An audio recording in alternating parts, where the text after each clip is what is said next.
হরে কৃষ্ণ, রাধে রাধে বন্ধুরা। আজকে দেখো আমি কি বানাচ্ছি, সোয়া ব্রেড রোল। তো তার জন্য আমি ফার্স্টে ক্যাপসিকামগুলোকে ভেজে নিচ্ছি ছোটো ছোটো করে কেটে,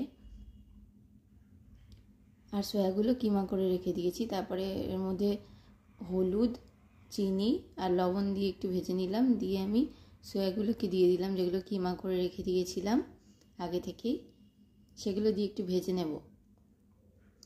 ভেজে নেওয়ার পর এর মধ্যে দেবো হচ্ছে টমেটো কেচাপ, দিয়ে ব্রেডটাকে একটুখানি রোল করে একটুখানি নেব। তারপরে তার মধ্যে ওই পুরটা দিয়ে দেবো যেটা আমরা বানালাম, সেটা দিয়ে এবার একটা রোল করে দেবো। এটাকে রোল করে দেওয়ার পরে একটা একটা করে সবকটাই করে নেব, এরকমভাবে সবকটাই রোল করে নেব ভেতরে একটুখানি পুর দিয়ে দিয়ে। তারপরে একটা থালার মধ্যে রাখলাম, রেখে এটাকে গ্রিল করে নেব। গ্রিল করে নিলেই আমাদের কাজ শেষ।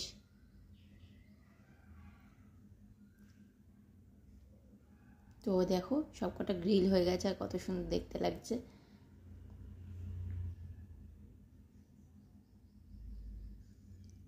এবার এটাকে ভগবানের জন্য পরিবেশন করে দেব। Hare Krishna. Thank you for watching.